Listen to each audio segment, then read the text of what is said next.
it's tough. It's really tough, especially growing up in the city of Compton, because it's so easy to get your hands on negative. 23-year-old hip-hop artist Kendrick Lamar knows what he's talking about. Born and raised, still living in the California city of Compton, an area known for violence, drugs, and gangs. To describe Compton, one word that come off the brain right now is unpredictable. You got to be ready to know that negative is around the corner at any moment.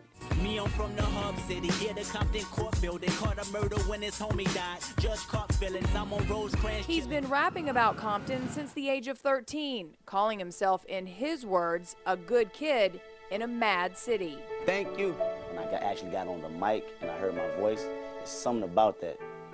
It's a crazy energy.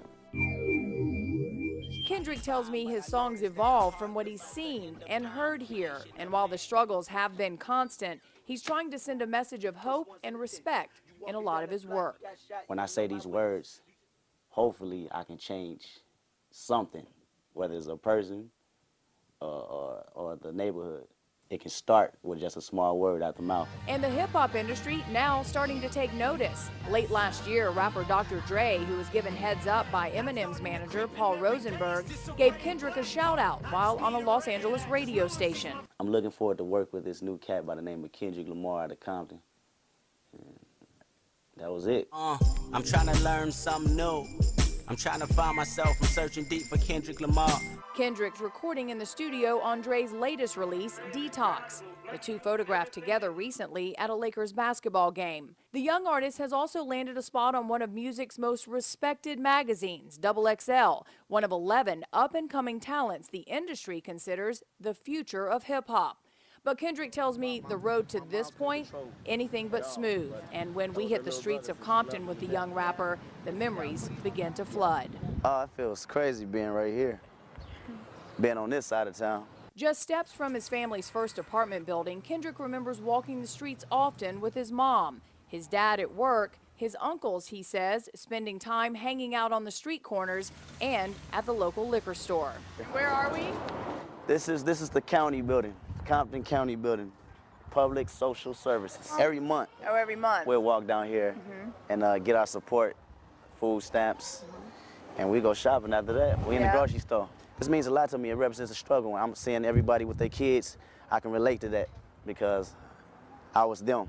He was a well-behaved kid in school, making good grades, loved writing stories. His collection of songs, 300 in all, are filled with poetic lyrics and words strung along like random thoughts, similar to what Kendrick hopes reflects a memory of rapper Tupac.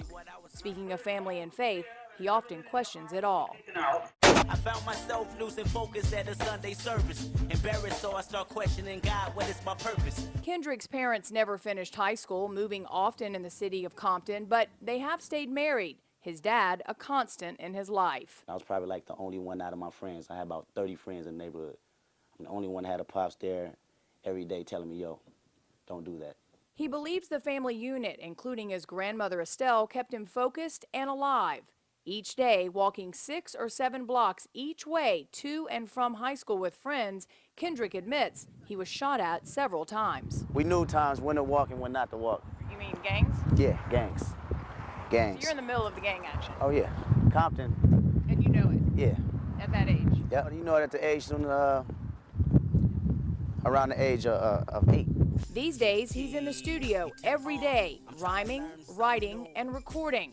The song entitled The Hard Part 2, one of his most intense works. It gets really emotional for me sometimes because in the booth, I actually cried and broke down on a certain part when I talk about my uncle who in prison, touching on living in the city of Compton, all the negative energy and how we self-destruction of our own kind. The kind of life he leads now keeps him busy. Kendrick's first sold-out show was this year in Los Angeles at the Key Club.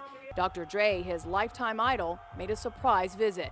Next thing I know, I see this dude, this big old giant walk out. I'm like, oh man, said ain't so. He just walks out on me. And Dre walks out. It felt amazing, man. I think that was one of the best, one of the top 3 moments in my life. And now with the future limitless, this young dedicated artist can't help but reflect on those who once doubted him. They never said I wasn't talented enough. they'll say something like, the industry is shady, you don't need to be doing this. I respect their opinions, but at the end of the day, I had to follow my heart, and that's what I wanted to do. It was a passion. I couldn't shake it, and I'd be hurt now if I didn't stick with it, because it'll always be on my head.